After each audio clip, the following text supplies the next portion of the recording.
operate in a scenario where we face certain challenges in power system operation as well. So what could be these challenges? All of a sudden, where these challenges have come from? Now, the reason concerns, if we see, we are trying to maximize our infrastructure. We are trying to maximize the capability of the already laid transmission system network to maximize its utilization. So instead of going in for enhancement, before going in for any enhancement, any administrator would definitely try to see that the existing and the underlying network has been utilized to the maximum extent. So maximizing the utilization of the system infrastructure is one of the major objective, as well as it comes as a challenge also. When we try to do it up, power system is a dynamic network. Every moment, every single fraction of a second, that is just like a spring balance, it is supposed to meet the total power generation to be equivalent to the load plus losses. There cannot be any kind of a situation where one is in excess or one is in surplus. The moment you have that, whether the generation is in excess or the load is in excess, then you would directly the way the spring balance indicator moves, the same way the frequency moves.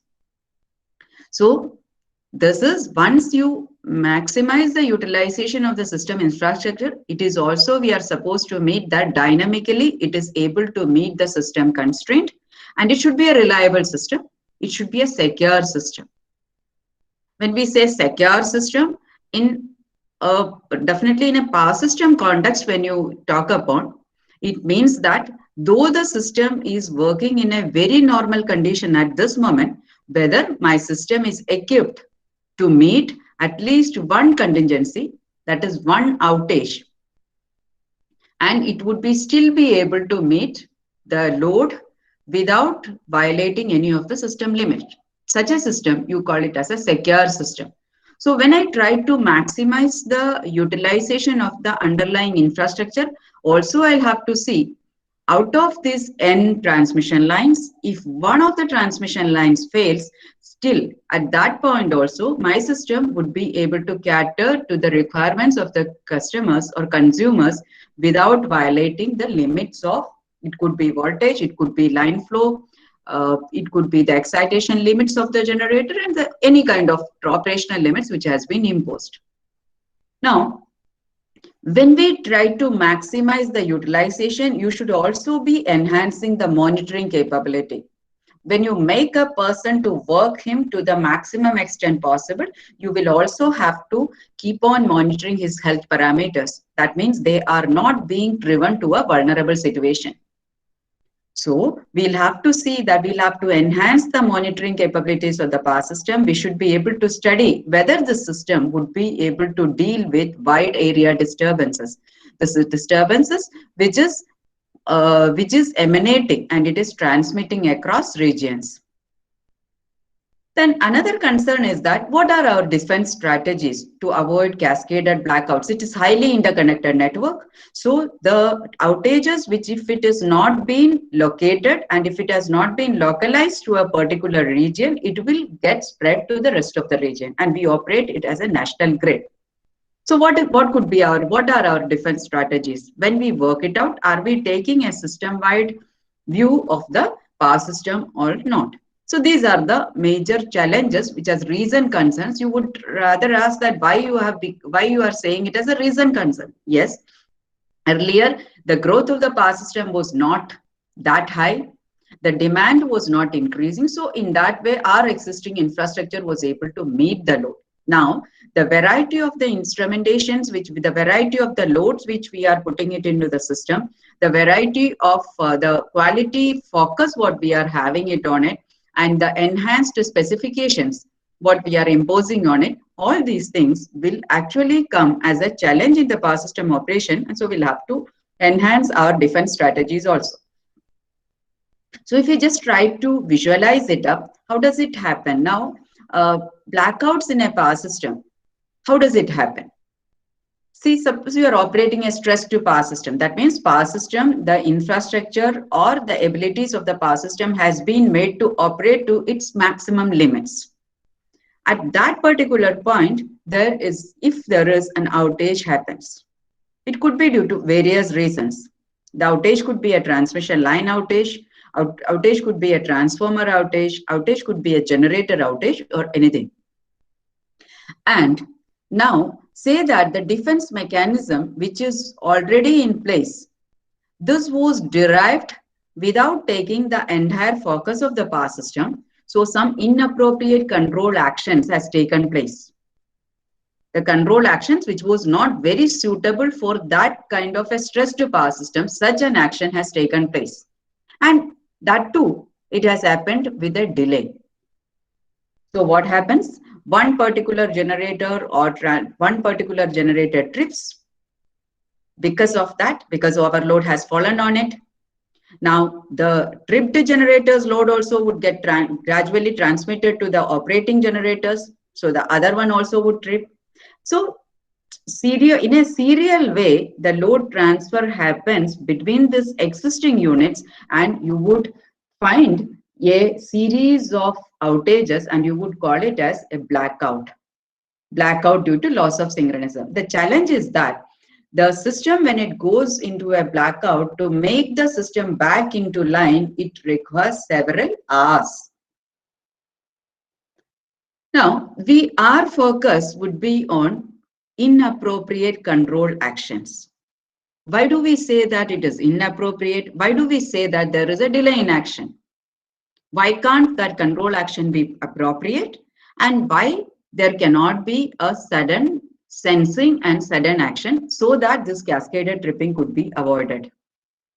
Now, this could be due to lack of system-wide dynamic information. If you are sitting in a particular area and if you are getting a local information for that and your control action is being designed based on it, then definitely this kind of situations can arise, because now you are no more working as an isolated power system, you are working as a part of an interconnected power system.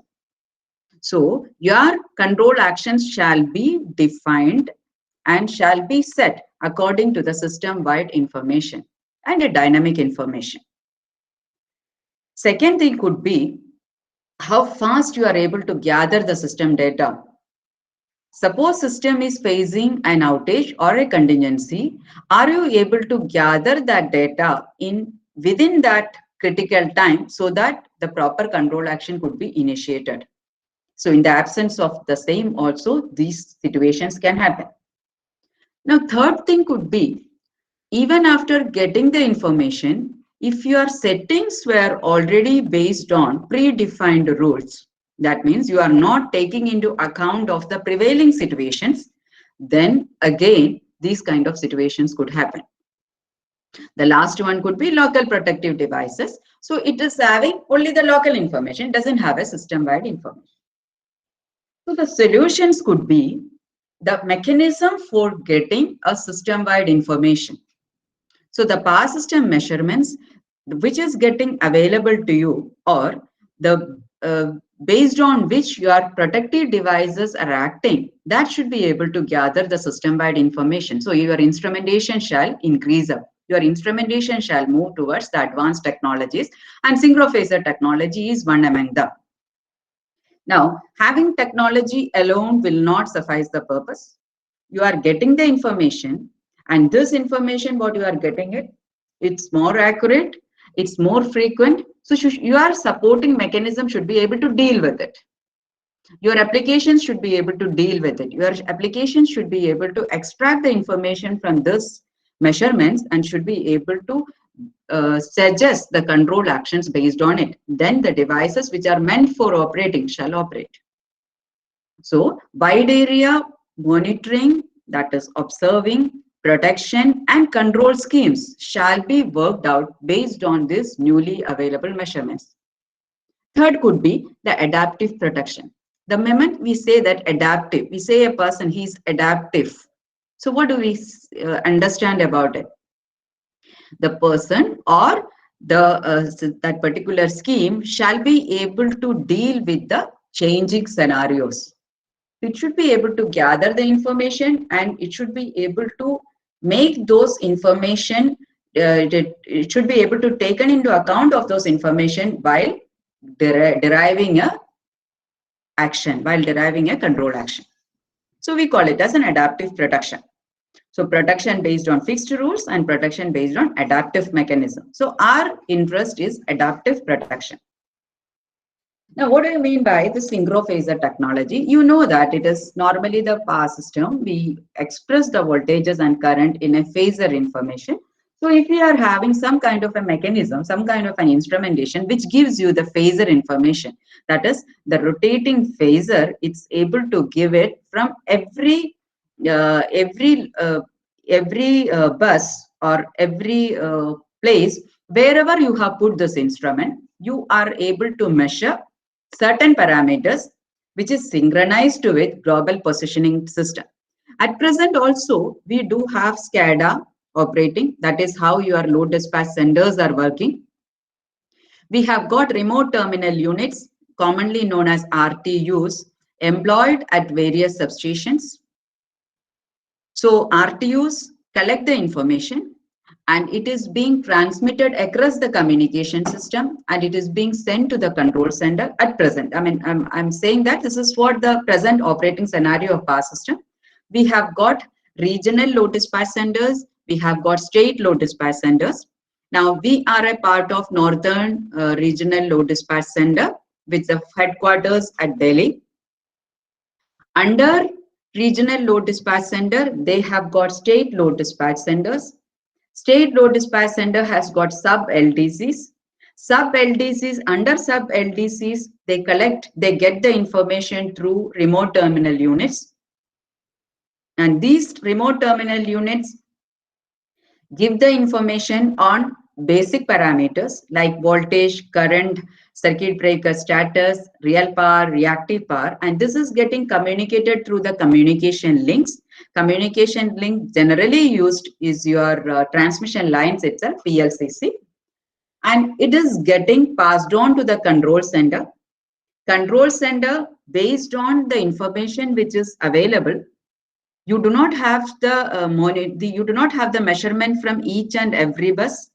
You get it from some critical location. For the rest of the locations, they estimate the parameter. You call it as a state estimation. So observed, that is monitored quantities, are transmitted through communication medium through the control center. And in the control center, after filtering out the unhealthy measurements, state estimation program is being worked out. State estimation program output is that it gives the information of voltages and phase angle at every bus of the system. Based on the state estimation program which is running in control center, energy EMS system functions. EMS consists of various application programs starting from load flow, optimal power flow, load dispatch, transient stability, security analysis, and so on. And based on the application running, the control actions have been decided. And these control actions which has been decided at the control center is to be operated by the local devices only. So this again goes back through the SCADA to the local device, and the operation is taking place. This is what it happens right now also. So what is lacking in that? What is wrong with the system? Perfectly nothing is wrong with the system. Only thing is that you are not getting the information with a timestamp. For example, I have an RTU at Varanasi, one of the sub-LDC, maybe one of the substations, and another information I am having it at Lucknow. So this is a part of my state network. So in order to arrive at a common control action, I should be getting the information across the major leading buses. The information comes to the control center, say state load dispatch center, which is located at Lucknow. This is being communicated through SCADA. But Now, when the information comes over here, that information has been taken for further processing in state estimation. But what time the voltage and current measurement which has been obtained from Varanasi, and what is the time the corresponding measurement has been taken from Lucknow, this information is not there. The time stamping is given on the basis of the information which is received at the control center. And this power system is a dynamic network. So the vital information, the pulse of the power system, is being always propagated through two measurements. One is voltage, second is phase angle. Voltage says about the reactive power balance in the system. Phase angle says about the real power exchange between various buses. In other words, it says about the stability of the system. The more the separation is, the less stable the system is. So the measurements, whatever we were getting right now, if at all, it could be obtained at a faster rate, one. Second, if it could be obtained with a timestamp. Third, since the phase angle is the pulse of the network, if I could get that also, then my purpose would have been simplified to the much easier way. So these three things I was looking at. One is that the measurement, what the system has been getting. If it were having a timestamp, I would have been knowing that maybe Varanasi, it has been taken at 9:05 and Lucknow information has come from 9:00. So I would have been able to get it that there is a gap between that. Second, if I could get it at a faster rate, what I have been getting it at maybe in one measurement in 5 seconds, if I could get it at a much better rate, that was the second thing. Third thing is that these phase angle information, if it is containing such a vital information, why I was not getting it as a part of the measurement. So trying to incorporate these three, the solution is a synchrophasor. So synchrophasor measurements gives you the phasor measurement with a timestamp. It gives the phasor measurement, that is, it gives the magnitude, it gives the angle, as well as it gives the timestamp. So the phasor measurement unit has got that it will be taking the input from voltage and current measurement through instrument transformers. It is already available there in the field. RTUs, that is remote terminal units, also take it from that. So the same information, and it is having an anti-aliasing filter, that is to avoid of the noises. Then you have an A to D converter. It has been integrated, that timestamp has been integrated through the GPS receiver, and the microprocessor, the information is getting processed there, microprocessor, because it has been converted to a phasor form. Normally the running algorithms use DFTs for that, discrete Fourier transform, and it has been transmitted to the control center. Control center, like in the PMU structure, it has got a separate sender that you call it as PDCs. We'll come to that. So ultimately, these three things you are trying to rectify that. That is getting a timestamp. It is getting the phasor information. That means an angular information is the part of it. Third thing is that speed. The speed or the speed at which you are obtaining it could be 30 to 60 readings per second. That means in every cycle, you would be able to get one measurement. So if it is a 60 hertz system, so in one cycle, you are getting one measurement. Even much faster rate is also at present available. So what normally the structure is that, a standard structure is that this has been utilized for monitoring purpose, control purpose, and it goes to a database also. So you can have different PMUs. The information from PMUs, that is phasor measurement units, are getting collected in a phasor data concentrator, where the phasor data concentrator can have some of the application software running. So these application softwares could be for the monitoring purpose, control purpose, or it might be serving as a database itself. This is again getting communicated to a super PDC, and various PDC information would be coming over there. in the sense. In other words, in a practical sense, you can think of these PMUs are located at strategical places. That means major 132 kV substations and the generating stations and so on. That information is getting collected at a phasor data concentrator, which is put at a sub LDC. One of the sub LDC could be Varanasi. There are specific sub LDCs already identified in our system. Then there could be some of the applications which is getting run at the sub LDC level itself. And for the major control action decisions, the information is getting passed on to super PDC. Super PDC could be state load dispatch center, or if phasor data concentrator, if you are imagining at a state load dispatch center, then the super PDC could be regional load dispatch centers. So this if super PDC, if we are considering it as a regional load dispatch center, it is having the information from the other regional load dispatch centers also. Other state load dispatch centers also. So this is how a multi-layered architecture of WAMS, wide area measurement system, is working. Now, what could be the protection and control function? What all things it would be able to do? Because see, now you are talking about obtaining the measurement. So what is that you are going to do with this measurement? You should be able to develop an application which reads this measurement and which is able to run those applications and suggest us some control actions. What is that we are supposed to do? The system is stressed. Okay, fine. So what are we supposed to do about it? So these protection and control functions are running various applications like transient stabilities, small signal. Transient stability is for dealing with major disturbances in the system. Small signal stability, it says about varying with continuous variation in the load or small disturbances rather. Voltage instability mainly due to the lack of reactive power support in the system. And frequency stability, whether the system is able to run in a frequency stable mode or not. That is real power matches, real power balancing, is it able to do it or not?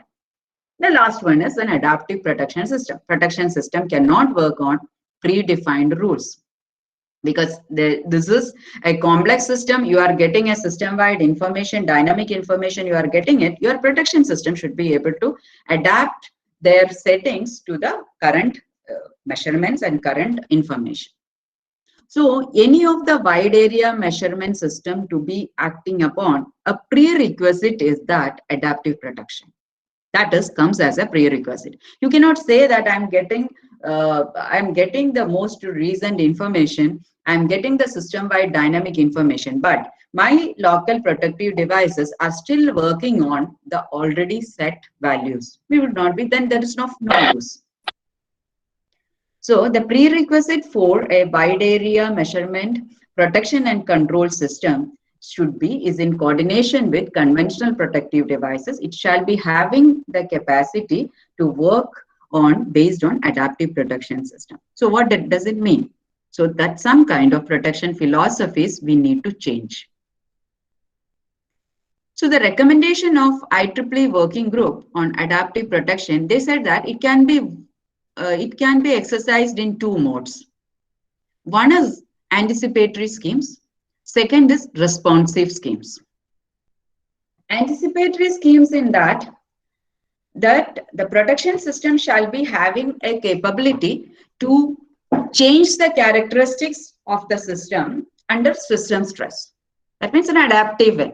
When it senses that the system is working under stress, it should be having the capability to change its characteristics.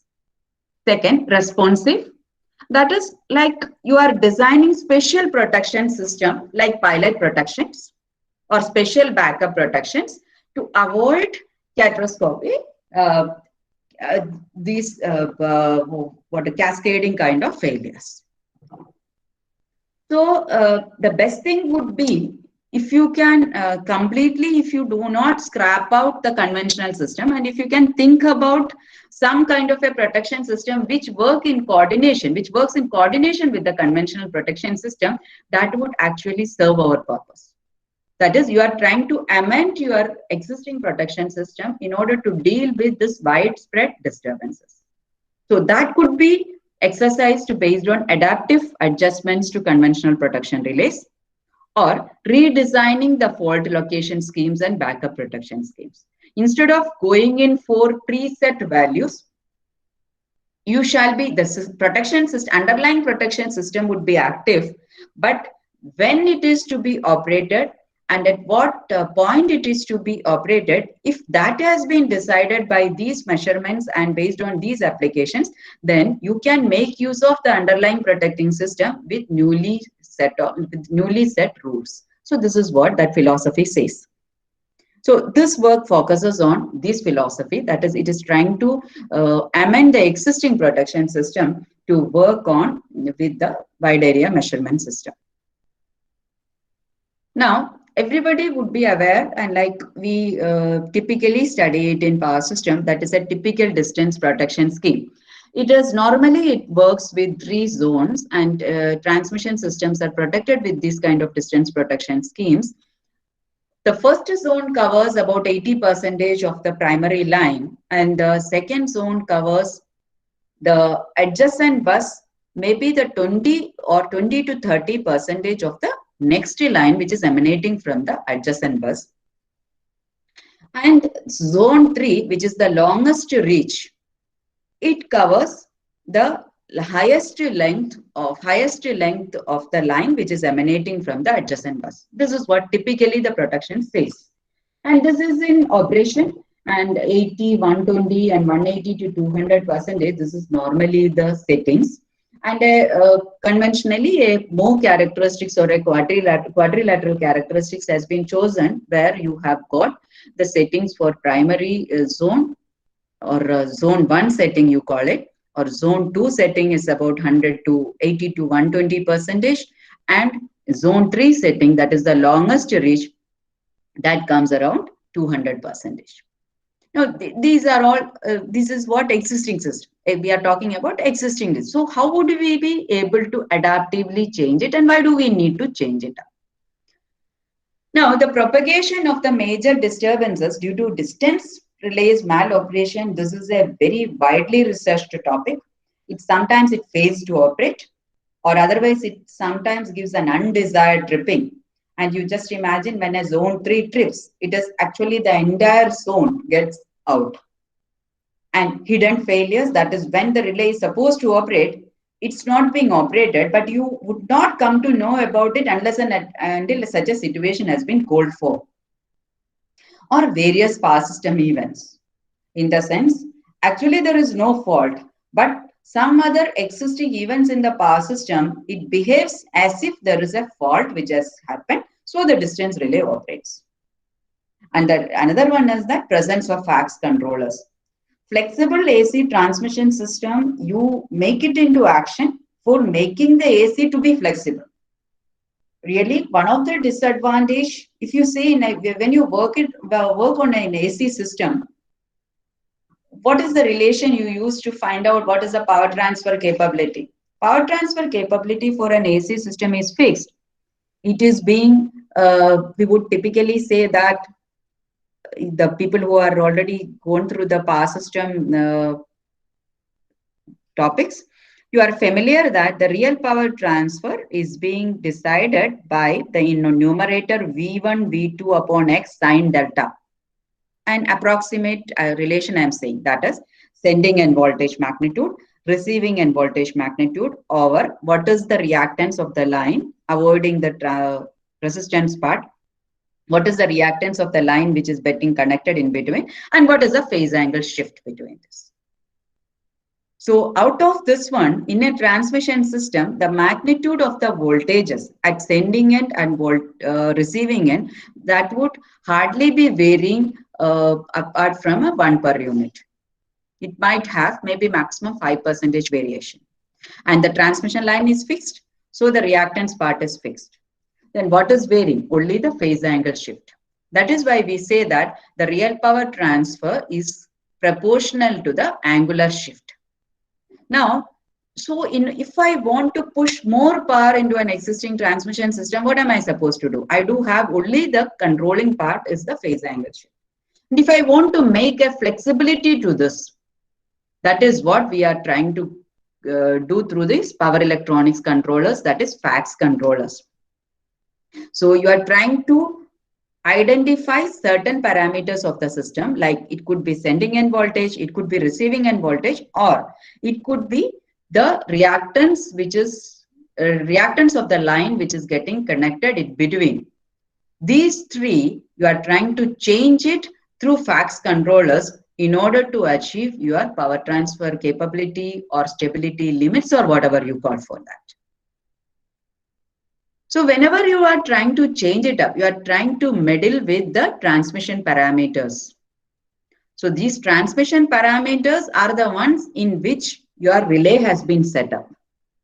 So if you are trying to change this transmission parameters through the use of a FACS controllers, the relay can no more be, relay setting can no more be the same.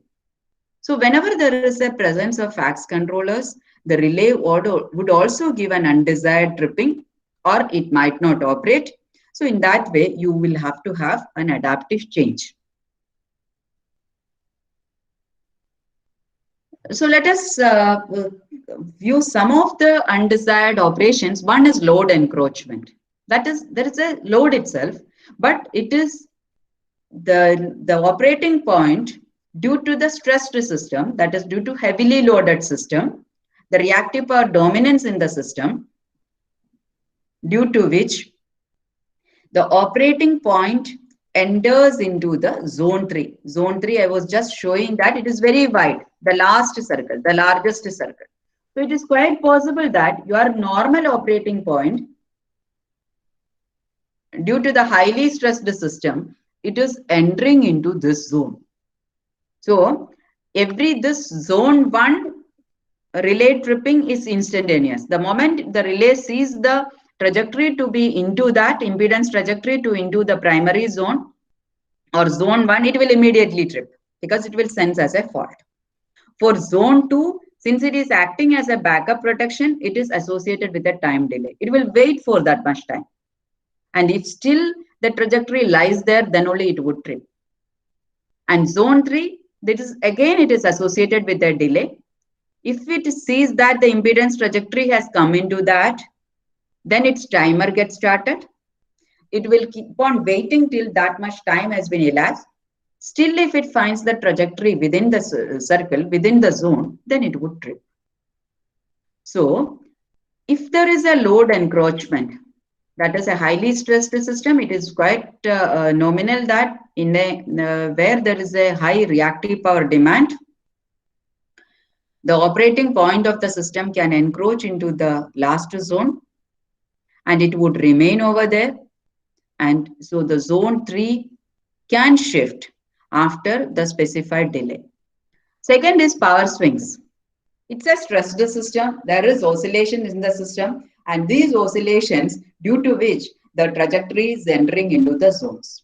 And it remains there. It keeps on entering and leaving, but it remains there beyond the time of the timer, it trips. Third is voltage instability. Voltage instability would be manifested as a decline in the voltage. A decline in the voltage associated with an increase in the current would be calculated as a lower impedance. Lower impedance will push the trajectory into the zone, and once the trajectory falls into the zone, and if it remains there more than the specified time, the relay would trip. So all these three cases are undesired operation because already the system is stressed, and all the more you are eliminating an element. So the rest of the elements will become overloaded. Am I audible? Yes, ma'am. Okay, Yes, ma'am. okay, fine. Okay, fine. So now this particular lecture would be trying to address these issues. Now, this will be telling about what are the methods for addressing these issues. And the methods need not be uniform, methods need not be unique, methods could be different, but these are the general challenges. So one is that emergency control actions, normally now also it is being exercised. It is normally exercised through adaptive under frequency load shedding scheme. You call it as AUFLS schemes. This is, at present, it is inappropriate to deal with the critical contingencies which may cause frequency instability as well as voltage instability. So if you see the power system books itself, the power system books like in earlier times, maybe earlier time like 50s, 60s and 70s, if you talk about the power system books, you won't find a terminology like voltage instability. Those voltage instability, this has been attributed due to the load behavior. The load getting behaved, or the more specific kind of loads like variable speed drives, which calls for higher efficiency kind of system. These kind of loads, incorporating this kind of loads and power electronics controllers and power electronics devices has made the reactive demand which has been forced into the system. The higher demand, reactive power demand in the system has called for voltage instability in the system. So the earlier protection schemes which were worked on, which were actually treating these two things which is entirely different. That is, whenever there is an instability issue, it was only getting attributed due to the real power mismatch. The moment we say that there is an instability, it is definitely due, because even our power system books, you take about it, you see the two angle, what is that you call for equal area criterion, and this all these things we talk about real power stability. We don't talk about reactive power stability over there. We don't talk about the reactive power. If there is a mismatch in the system, does it lead to any unstable situations? We don't deal with it in those topics.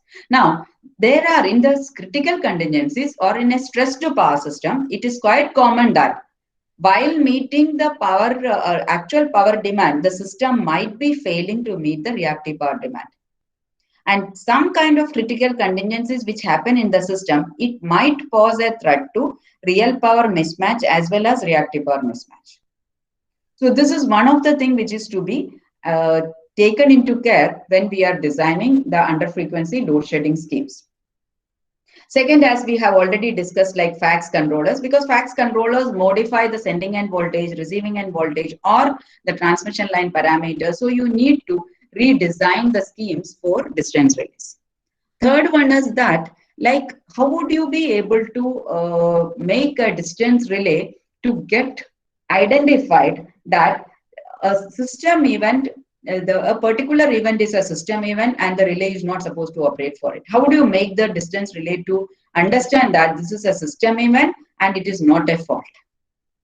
How would you be able to give that an intelligence to an existing distance relay so that you need not change the underlying protection system?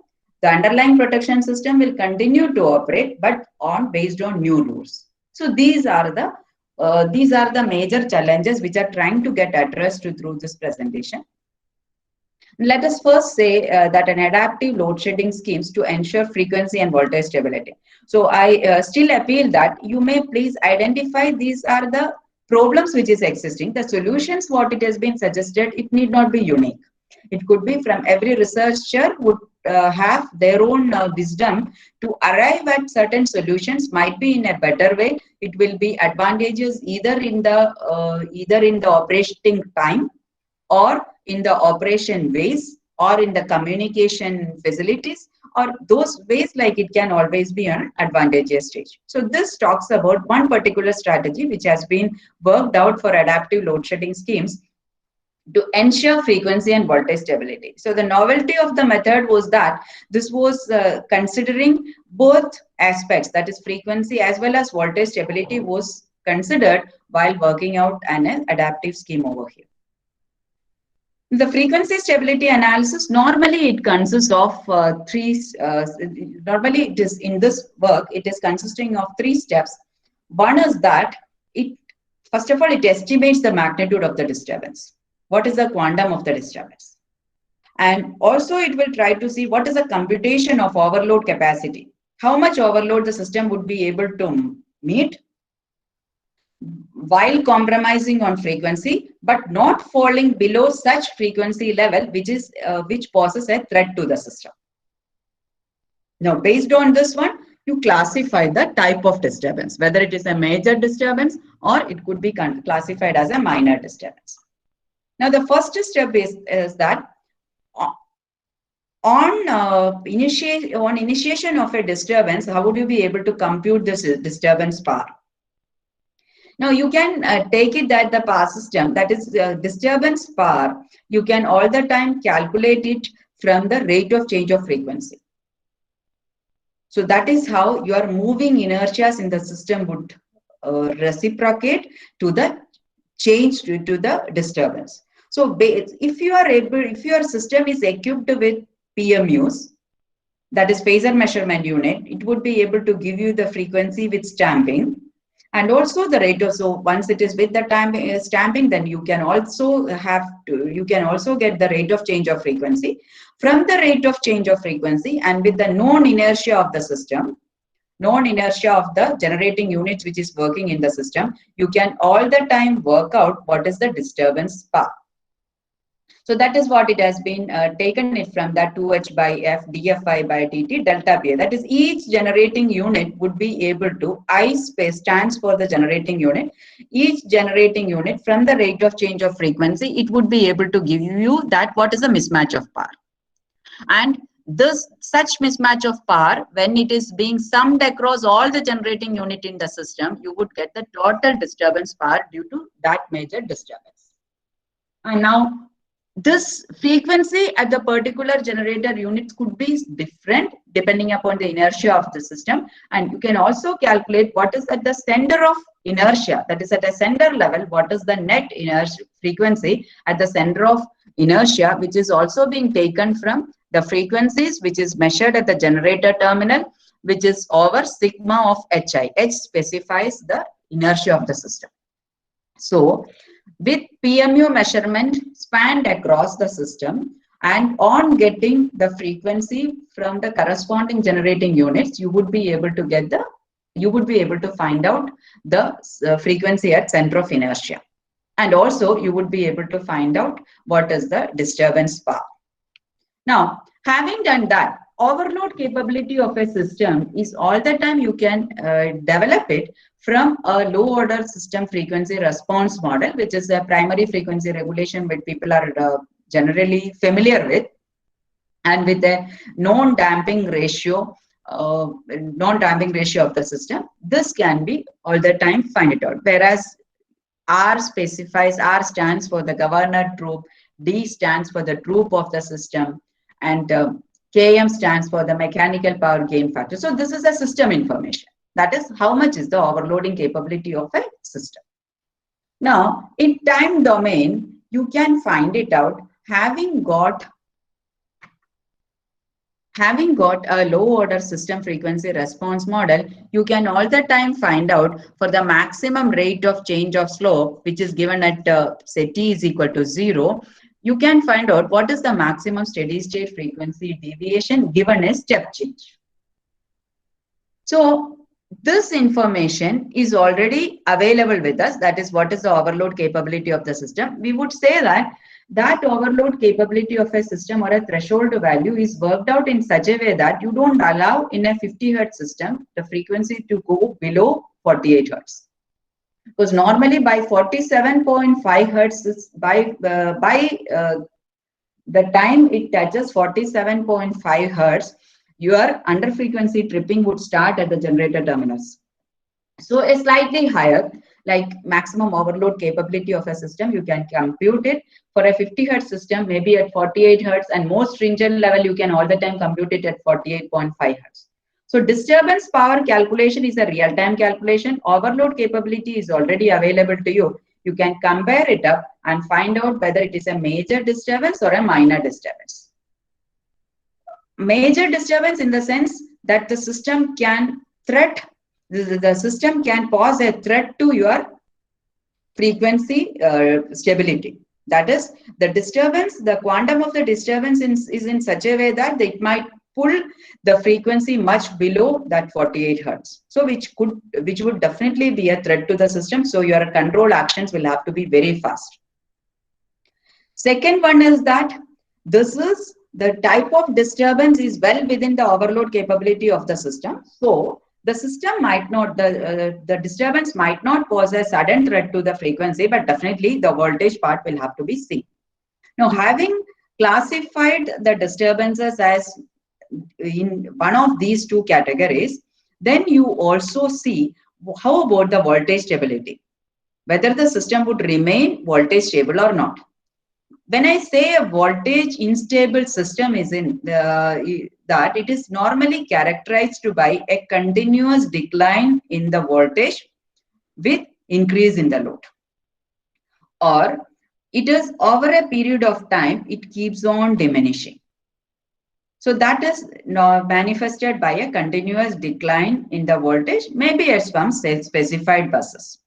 So this some voltage stability assessment we will have to do through a dynamic criterion, so that we would know that even when the system doesn't pose the frequency instability, but does the system does the system face some voltage unstable condition or not?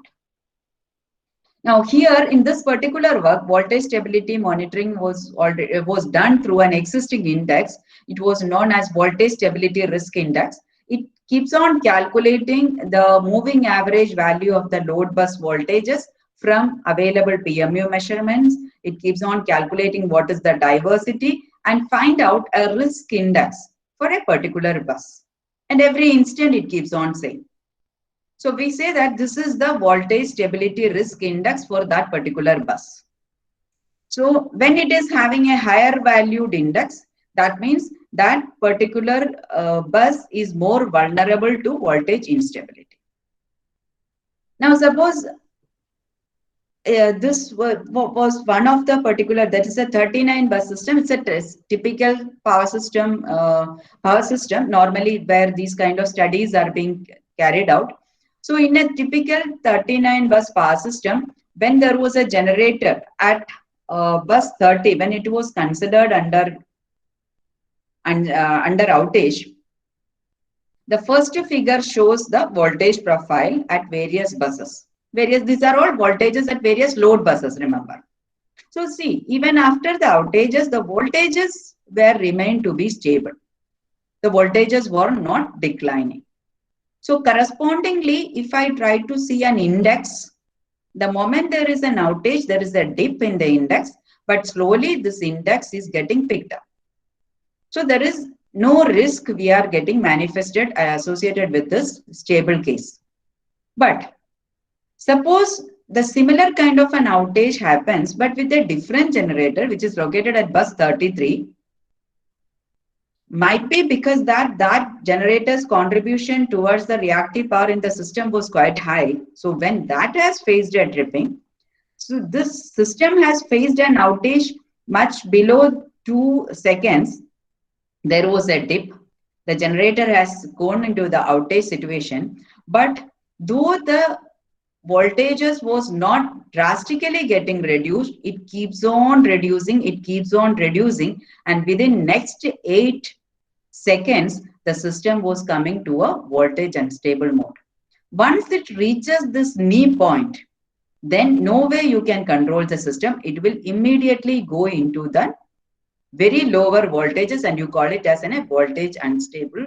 Instability has already reached.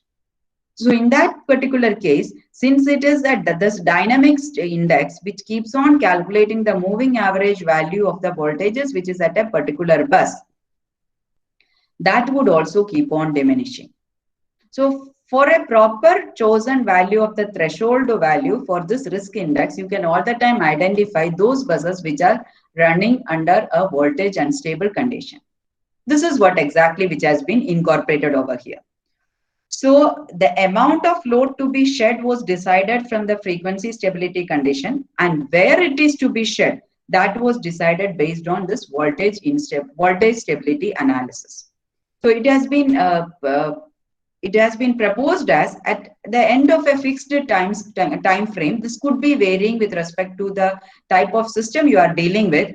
A minimum negative value of voltage stability risk index at the load buses, if it is smaller than a threshold value, then the voltage is then the system is in voltage unstable state. And these two are system specific. It depends on the system characteristic like nature of reactive compensation, characteristics of the load, etc. So based on this one, an algorithm has been developed which says that how an adaptive load shedding scheme to work on. So it says that initially you classify the disturbance, which is at case 1 or case 2, where case 1 is more stringent. In the case 1, you calculate what is the amount of load to be shed. Then having decided that, then you decide where it is to be shed. Normally, in the existing load shedding schemes, it is always takes into consideration of non-critical loads and critical loads. It always tries to shed the non-critical loads, trying to retain the critical loads. Yes, definitely this has to be incorporated, but at the same time, you also will have to see whether the stability of the system is maintained or not. So here, what we are trying to do is that we are trying to rank the load buses according to the maximum voltage dip, and we are selecting higher rated buses for the load shedding. Then you drop the loads at the selected buses. If it is a major load shedding, then immediately you shed it with a delay 0. Then you put a delay, incorporate a delay. Again, you find whether the voltage stability risk index, if it is more than threshold or not. If it is still not satisfied, then again you rank it, and the remaining load also you shed it. So this is what the entire algorithm says. How much is the amount to be shared? That was also being the first step and second step, that was also decided over here. Area surrounding the lowest generation for the load curtailment shall be based on the voltage dips. So that is because voltage drop is always a local phenomena. So where you have lost the generation, so there you try to compensate that by the load shedding. So stage 1 load shedding, the proposed level is that with 0 delay, you immediately shed it at a very neighboring frequency, maybe at 49.5 hertz itself, without any intentional time delay. So this is the steps in algorithm. It takes care of, one is quantification of the disturbance, and second is the location where the load shedding to be incorporated. And this has been studied in 2 cases, 2 sample system. One is the typical system where these kind of sample studies have been getting carried out. That is a 39 bus New England system. In an uncompensated system, that means there is no reactive power compensation. And also try to see in an overcompensated system, because in an overcompensated system, sometimes these kind of voltage dips will not be so prominent. This also tried to see in a practical system, that was a 246 bus Northern Regional Reduced System. There also, in order to validate the system study conclusions which have been drawn on 39 bus system, in order to see whether it works on a practical system or not, this was studied in 246 bus system also. So for a 39 bus system, this also shows a typical study patterns, that is how the frequency and disturbance power is varying for a load shedding outage of a generator. So one is in the case of a major disturbance, we are seeing that even when this was a major disturbance, of course, the frequency stability was under question. But even there, see, the voltage stability was also after about 15 seconds, at about 15, after about 15.5 seconds, slowly the voltage is also going down. So what it says is that if the conventional load shedding, if it takes place for retaining the frequency stability alone, that would not serve the purpose, but still the system might go to an unstable mode due to voltage instability condition. So voltage, this was showing voltages at load buses after a disturbance, and load shedding was done at for 59.5 because it is a 60 hertz system. It's a major disturbance. So the first step load shedding had taken place at 59.5 hertz. That is without any intentional time delay. The disturbance was created at 6.1 seconds. So when the moment the frequency system has touched the 59.5 hertz, the initial step of load shedding has been already done. That was 1.54 per unit. Still, the stability of the system was analyzed. We have seen even after the prior load shedding, the voltages at the critical load buses are still diminishing. So the second load shedding was based on voltage stability analysis, and the most sensitive bus, that is bus number 20, has been chosen for load shedding, and the load shedding has been taken place at 12.62 seconds. An additional load of 3.76 per unit has been shed. You might ask that the shedding of the load, whether it is optimal or not. When we are trying to concentrate on the system stability, we might not focus on optimality, because we can focus on optimality only when the system is in a stable state or at least a quasi-stable state.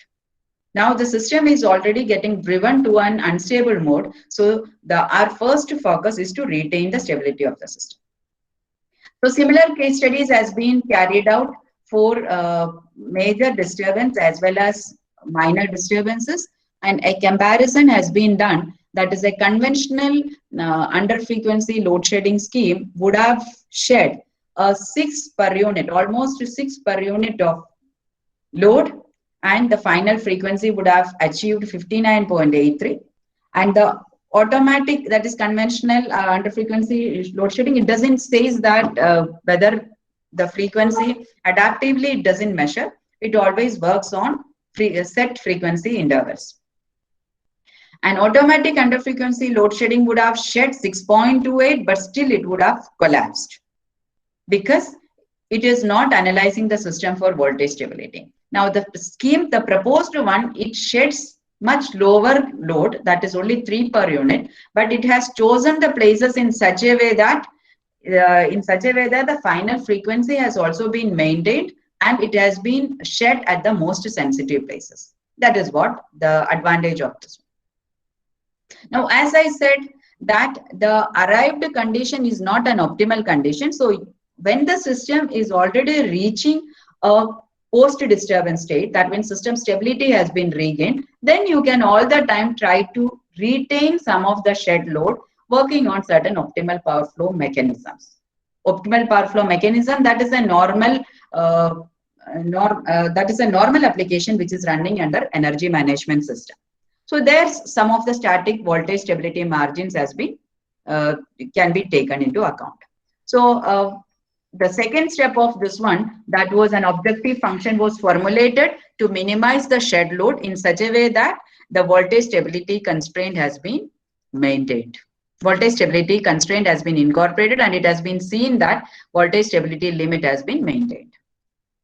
So this is under the post-disturbance stage. That is, we have regained the system stability, but still we are wanting to see that whether every load buses at the system is within the stability margin or not. Second, are we in a position to recover some of the already shed load? So that was through an optimal power flow formulation. So this is one of the typical model which has been developed for that. So the same system has been taken over here also. The similar cases has been taken here also, and had tried to see whether we are able to retain, regain some of the shed load. So that is what. Now, in the 39 bus system, non-optimally, that is in the previous case, in order to retain the stability of the system, we had to shed about 5.30 per unit of the load. But now in the second stage, after that, when that optimal power flow, when it works, it has seen that with 4.05 load shedding itself, now we are able to regain the system back while maintaining the system stability. So that means we are recovering 1.25 per unit load. This is also if you are increasing the stability constraint, that is in the sense that if you are becoming more stringent on maintaining the voltage stability, then you have to shed more load. So this was the case. So this was one of the case where the laser measurement unit has been utilized for working out an adaptive protection strategy, which works with an under frequency load shedding scheme. Now coming to another method, like how would you be able to work on adaptive strategies in presence of flexible transmission system controllers. Now, I said that these FACS controllers, they tried to modify the transmission parameters in such a way that power flow is enhanced. So we are trying to either modify the sending end voltage or receiving end voltage or the transmission line impedance. So whenever we are dealing with these parameters, we are actually affecting the line impedance. And your distance relay is set on line impedances. So here in this particular study, we are trying to see that if a line is equipped with unified power controller, that is UPFC, which is having a capability to control both real as well as reactive power flows, how would we be able to modify the distance relay characteristics in order to incorporate this UPFC operation? Here again, neural network tool has been used because we are not trying to change the inbuilt distance relay philosophy of the operation. We are trying to change the boundaries of its operation adaptively. So the first step of this one is that taking into consideration of a UPFC model, that is unified power flow control, which is able to implement a series as well as a shunt control. Shunt control try to control the sending end or receiving end voltage depending upon where you are connecting the end, whether it is at the sending end or receiving end. And the series converter, it tries to control the impedance part of it. So we can all the time get the parameters of the UPFC, that is what is the series injection level and what is the voltage injection level. This can be obtained from the phasor measurement unit measurements from the sending end voltage as well as receiving end voltage. Having obtained this one, you can find out the parameters of the UPFC. Now, in case of a conventional distance relay, apparent impedance. Normally, what is being measured is an apparent impedance. Apparent impedance is voltage phasor over current. This has been in the case of a single line to ground fault. The setting is, the computation is normally the voltage at the bus where the relay is connected divided by the current. These are all the positive sequence or the phasor values, the current, and there is an impedance factor which is getting added over here, Z0, that is that constitutes the zero sequence impedance. Z1 says the positive sequence impedance into I01. That's the positive sequence component. So this is V1 by I relay. This is how the apparent impedance is being measured. Now, what happens with the presence of the UPFC? This apparent impedance gets modified. Now, the voltage at the relay location, it gets modified due to series voltage injection in the line. There is a series injection voltage by UPFC. Line drop is there due to shunt current injection of the UPFC. And it also depends upon the UPFC operating mode, whether it is working on a series mode or a shunt mode or in a bypass mode. Now, what we are trying to do is over here is we are trying to make the relay understand all the possible operating scenarios of UPFC. So trying to train the relay, trying to give the relay operations, that is an operating status 1 or 0 based on the inbuilt intelligence which has been imparted through a neural network. That is what has been tried over here. Now for that, initially the UPFC parameters has been already obtained through, normally it is obtained through state estimation, but here we are trying to directly getting it from phasor measurement unit measurements. You can all the time get series injection voltage as well as the shunt injection. So this mathematical part, I'm not going to much forward with it. Having got the operating scenarios, now I got that how the relay voltage is measured, how the relay current is measured, how is it getting influenced with UPFC parameters. This I have got it. Now I'm trying to use some of the neural network tools, some of the given architecture where I'll be able to train the network based on the available parameters, and the same network would be able to predict my relay boundary whenever there is a reading has been fed over there. So this has been tried through a generalized regression neural network, which is having a radial basis pattern layer, and it is being implemented through MATLAB. Now it says that the methods, the proposed method, relay receives the pre-fault local and remote PMU due to communication link. This is, you can imagine this one similar to a pilot scheme. That is sending and receiving it, you have got PMU and it is getting communicated with respect to each other. So we need not have, in a power system, you do not have many of the fax controllers in operation. Wherever you have put the fax controllers, and that's a very sensitive line.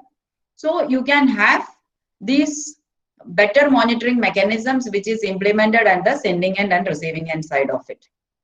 And UPFC control settings can be computed based on this phasor measurement unit.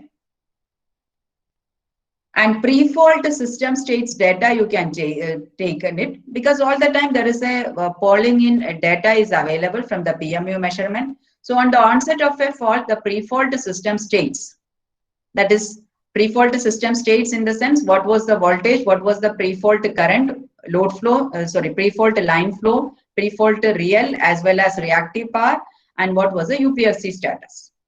So pre-fault system states data along with whatever is the apparent impedance at present which is measured by the relay, and UPFC status, whether it is in a power flow control mode or bypass mode. These are given as input to GRNN, a neural network.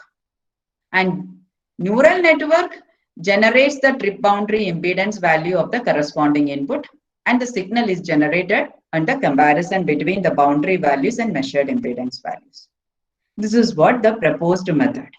Now, suppose in a 39 bus system, what has been indicated over here, a line between bus number 16 to 17, this has been equipped with UPFC, suppose.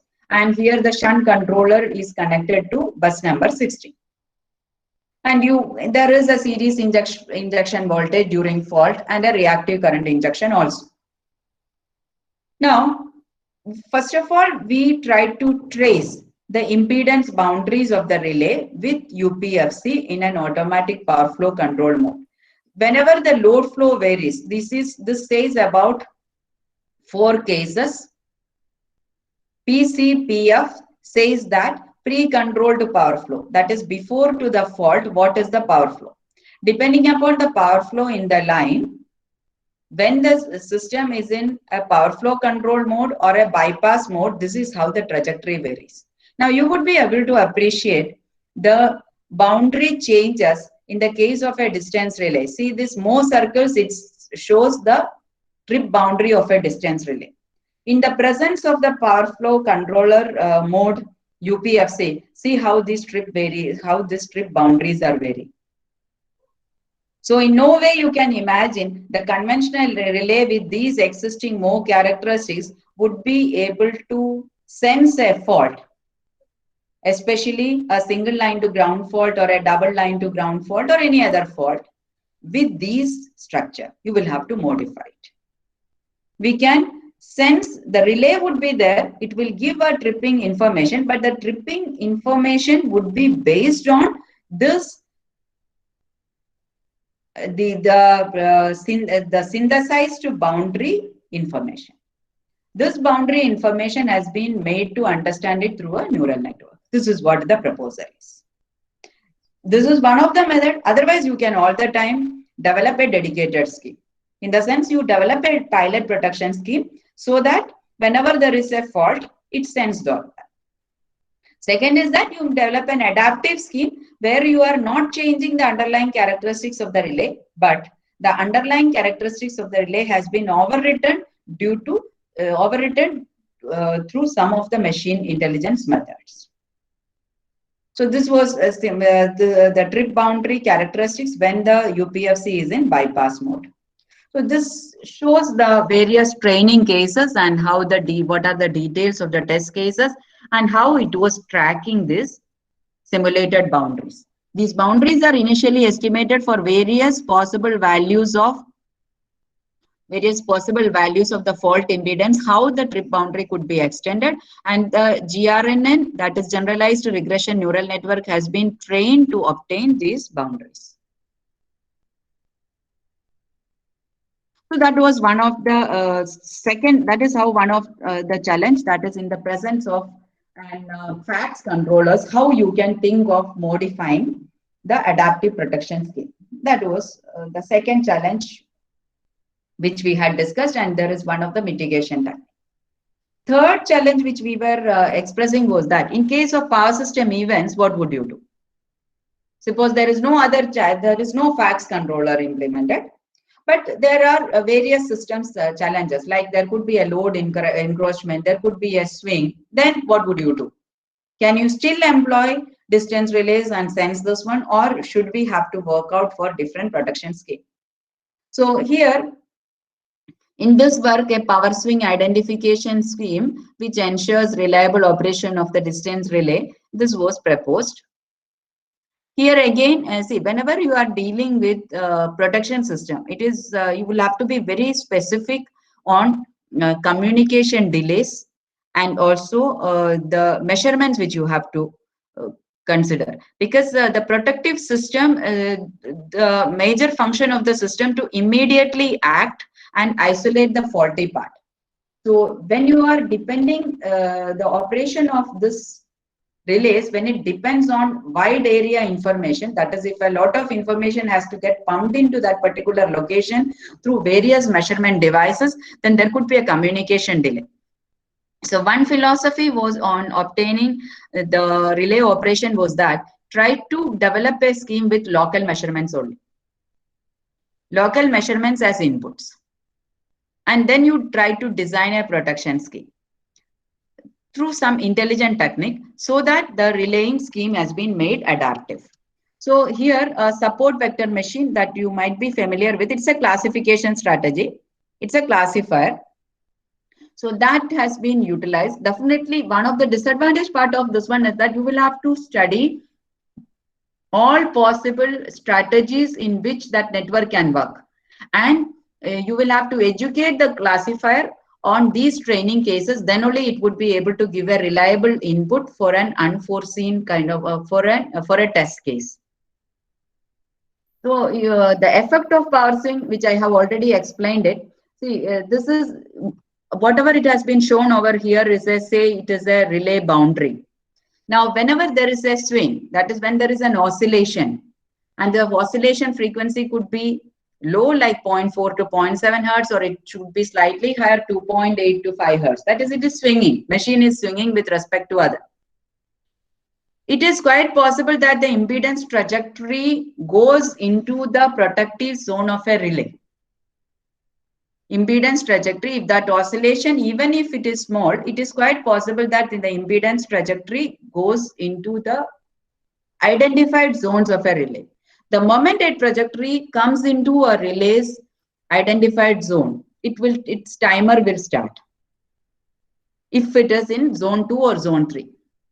And if it remains in that zone for more than the timer setting, it will trip.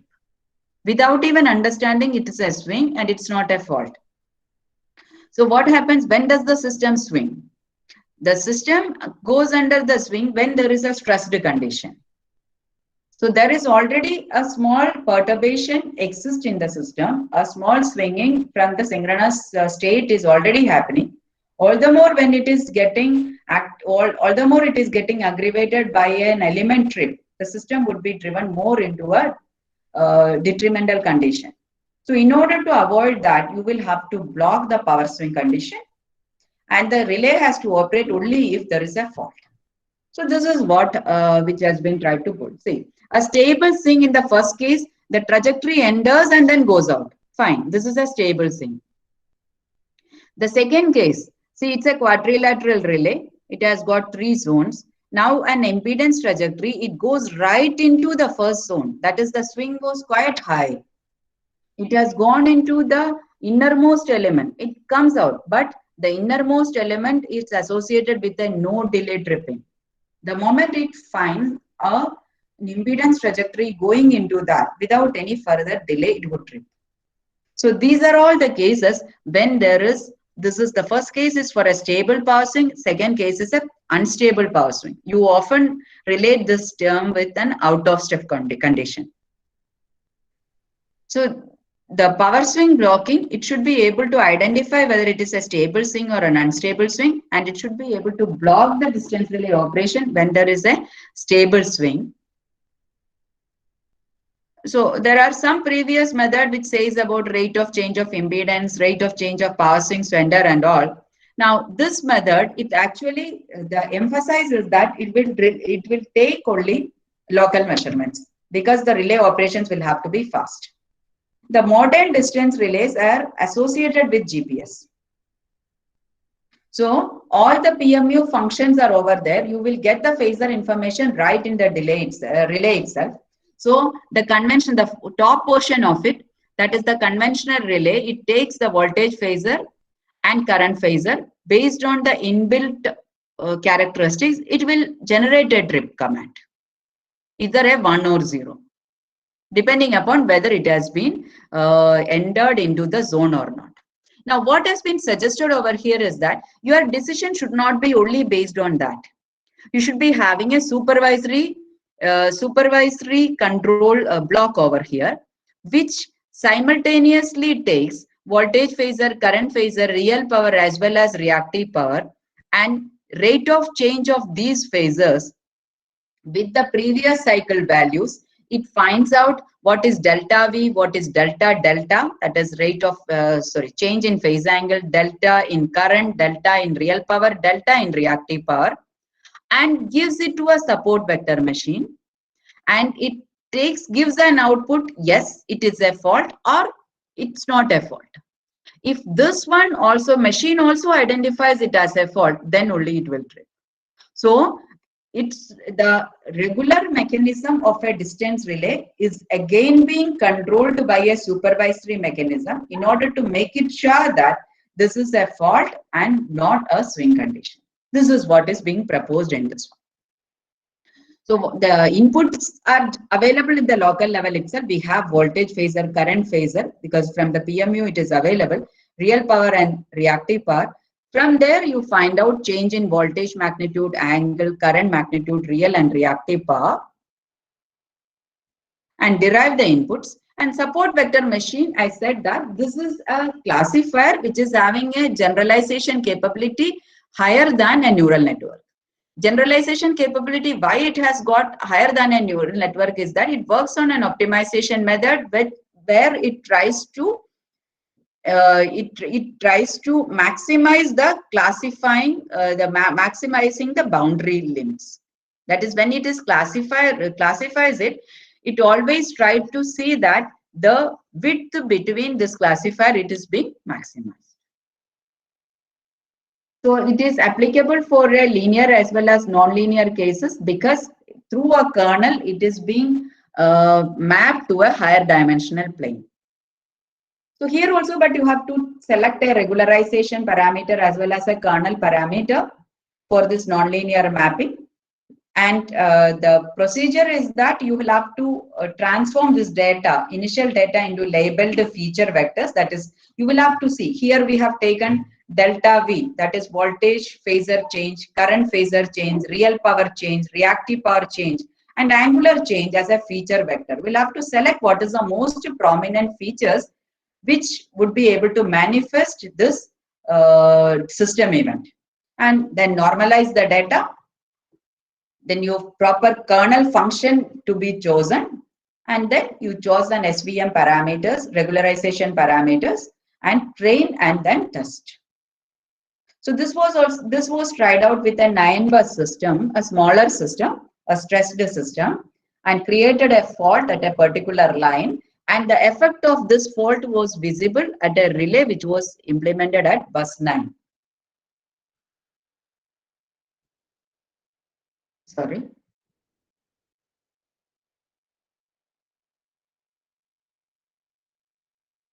Yes, ma'am. Yes, 1 second. Actually, I have skipped the. Yeah, I got it. Okay, fine. So we have created a fault between bus 4 and 5 and cleared it in 300 milliseconds. And you are trying to observe another relay which was implemented at bus 9. So this shows us the typical kind of waveforms what we would see. Now, voltage relay location at bus 9, which was far from the fault location. This relay, which was located at bus 9, was seeing these kind of situations over here. So there is no fault over that particular bus. It need not have any kind of tripping over there. But what happens, this was a stressed line. A fault in a particular line has created a swinging in the system.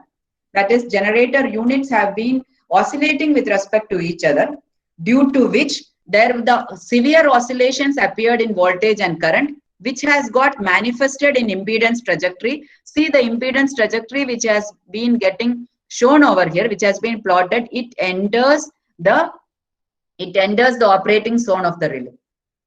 So the moment the relay, that is the zone 1, the blue one is the zone 1 of the relay at bus 9.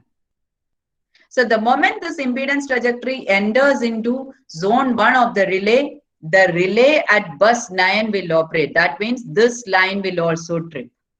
So just imagine, already the bus 4 to 5, the line was tripped. Now the effect of that was seen by bus 9 relay. Though there was no fault over here, because for isolating this fault, only these two would have been tripped. This has already tripped also. But the effect of this one has been seen by the relay over bus 9, and this also has got tripped. Now see, there will be a high mismatch, and the island, this will now come as an island where the bus 1 will have to meet the load of bus 4 and 6, and bus 3 and along with bus 2 will have to meet the rest. So this is what happens. So it is not like this was an undesired tripping. This relay was not supposed to trip it, and if at all it were to, out of step protection would have operated. So why the relay has got getting tripped? Because it is entering into the zone 1.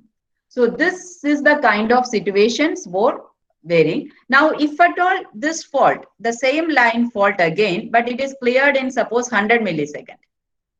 Then the slip frequency is varied. The swing which has been seen by the relay would have been of this type. So that is the type of variations which is seen by the relay would vary depending upon the system stress condition as well as depending upon the clearing situation of the other fault. So power swings caused by the relay, that is need to be when the undesired operation of the relay to be blocked. Now suppose you have blocked such a kind of operation, but at that time some fault has occurred, then this relay has to operate as well. So these two, both these conditions together has to be sensed by this supervisory control mechanism. So this is also another case where you have a fast power swing, that is an unstable kind of a swing, where the classification of the level, that is, this has been identified as not a fault situation and the relay is blocked. See, otherwise, if at all it were a conventional distance relay, then the relay would have operated. So here, classification of label by SVM that has gone to a level 1, that means relay is blocked. Relay is blocked from operation. So that is what the proposed scheme is that. And it has been compared with another scheme also that has been worked based on an artificial neural network. And it is seen that the classification accuracy for both with the proposed classifier is much higher than a neural network. However, it is also, we'll have to see that whenever we are trying to utilize any of the machine learning methods, the learning is very important, and whenever there is a configuration changes happens in the system, this has to go on in an adaptive way, which is a very tedious process.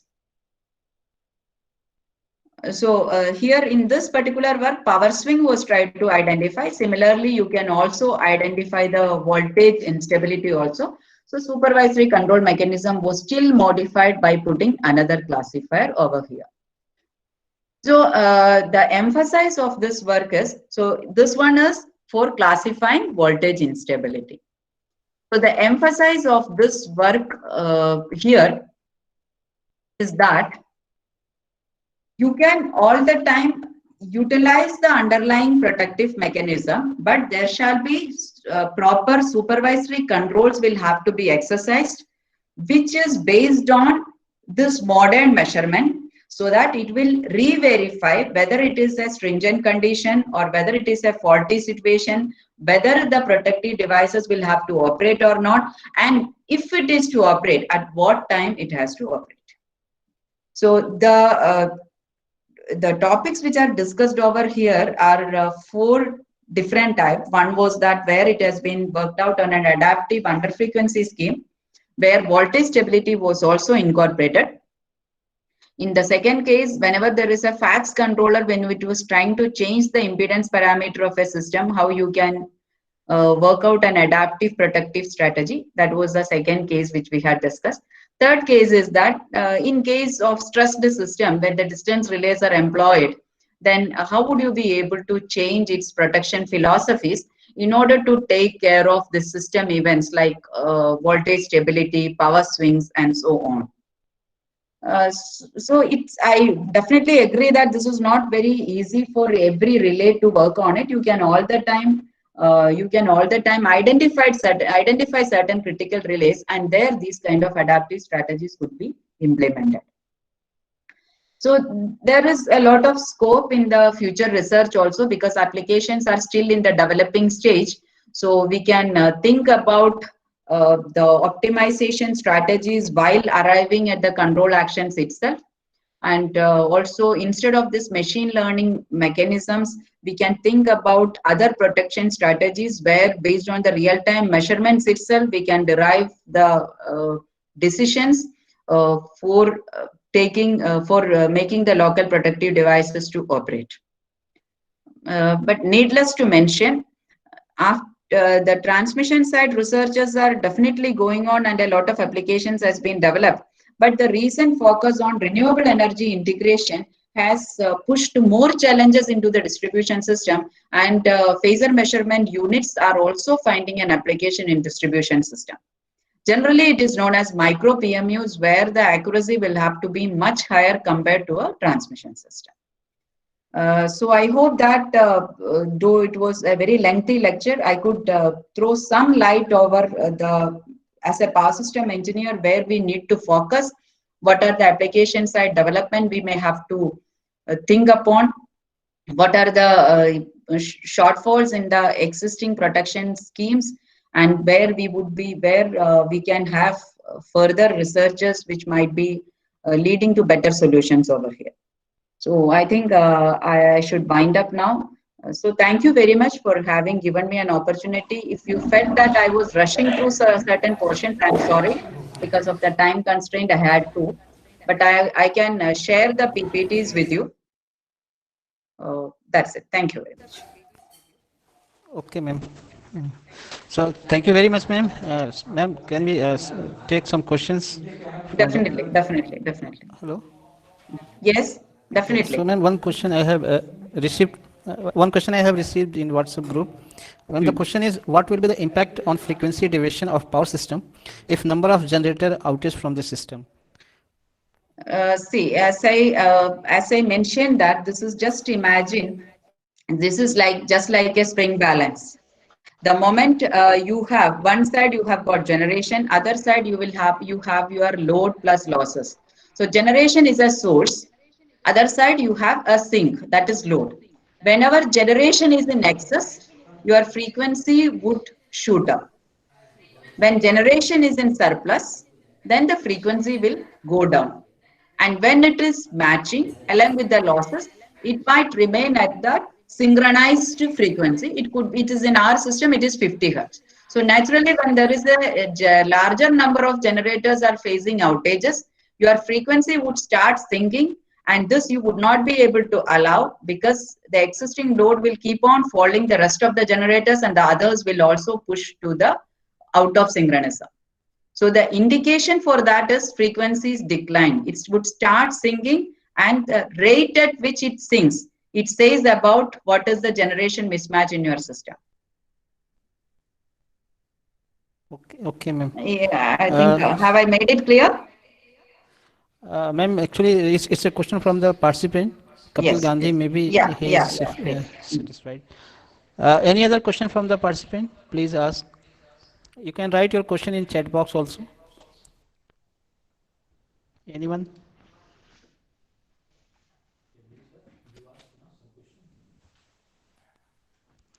I think, ma'am, there is no question till now. Yeah. So thank you very much, ma'am. You Yeah, have thank you.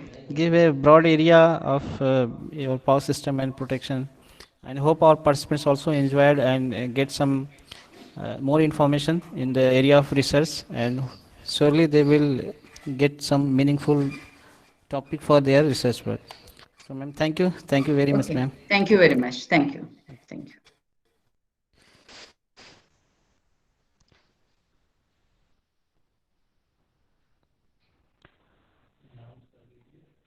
Okay.